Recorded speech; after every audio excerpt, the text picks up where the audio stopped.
मित्रांनो, आजच्या धावपळीच्या जीवनात स्ट्रेस किंवा ताण हा जो शब्द आहे हा आपल्या पाचवीलाच पुजलेला आहे. ऑफिसचं काम असो किंवा घरगुती जबाबदाऱ्या, आपण प्रत्येक जण कधी ना कधी ताणाखालून जातोच. पण नक्की हा ताण म्हणजे काय, तो शरीरावरती कसा परिणाम करतो आणि सर्वात महत्वाचं म्हणजे तो आपल्या फायद्याचा असतो की तोट्याचा. आजच्या या व्हिडिओमध्ये आपण हेच सविस्तर समजून घेणार आहोत. ताण म्हणजे नक्की काय, सोप्या भाषेत सांगायचं तर ताण ही तुमच्या शरीराची एक नैसर्गिक ती क्रिया आहे. जेव्हा तुमच्या समोर एखादं आव्हान किंवा संकट येतात तेव्हा तुमचं शरीर त्याला प्रतिसाद देण्यासाठी तयार होतं. विज्ञानाच्या भाषेत याला फाईट ऑर फ्लाइट रिस्पॉन्स म्हणतात. जुन्या काळात जेव्हा माणसासमोर वाघ येत होता तेव्हा जीव वाचवण्यासाठी तो ताण घेत होता. तोच आपल्याला आज डेडलाईन किंवा ट्रॅफिक मुळे येतो. ताणाचे प्रकार बघूयात आपण. चांगले किंवा वाईट. तुम्हाला माहित आहे का, सर्वच ताण वाईट नसतात. दोन टाईपचे ट्रेस असतात, एक यू ट्रेस आणि एक डिस ट्रेस. यू ट्रेस हा तो ताण आहे जो तुम्हाला प्रवृत्त करतो, जसं की परीक्षेच्या आदल्या दिवशी होणारा अभ्यास किंवा एखाद्या नवीन प्रकल्पाचा उत्साह. यामुळे तुमची कार्यक्षमता वाढते.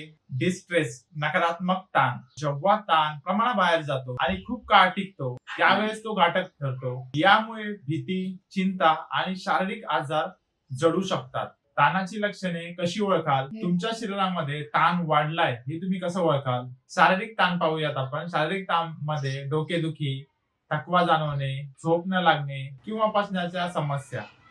मानसिक ताण बघूयात आपण. चिडचिड होणे, एकाग्रता न होणे, नकारात्मक विचार येणे, भावनिक समस्या उद्भवतात, उदास वाटणे किंवा छोट्या कारणाने रडू येणे, हे मानसिक त्रास आहेत. ताण येण्याचे प्रमुख कारणे बघूयात आपण. बाह्य कारणे बघूयात काय काय असतात. आर्थिक चणचण, नात्यांमधील वाद, कामाचा अतिव्याप. अंतर्गत कारणे बघूयात. स्वतःकडनं भरपूर अपेक्षा ठेवणं, नाही म्हणता न येणं किंवा परफेक्ट आहोत त्याचा अट्टहास करणे. ताण कमी करण्याचे उपाय बघूयात. व्यायाम, दिवसातून किमान 20 मिनिटे चाला किंवा योगा करा. यामुळे शरीरात एंडोर्फिन नावाचे आनंदी घटक तयार होतात. छंद जोपासा, संगीत ऐकणे, वाचन करणे किंवा बागेत काम करणे. आपल्या मनातलं कोणाशी तरी बोला. संवाद साधणं फार गरजेचं आहे. संवाद हा ताणावरचा उत्तम उपाय आहे. वेळेचे नियोजन करता आले पाहिजे. कामाची यादी करायची आपली, जेणेकरून आपला जो कामाचा व्याप आहे, ताण आहे, तो आपल्याला येणार नाही. मित्रांनो, ताण हा आयुष्याचा एक भाग आहे, आयुष्य नाही.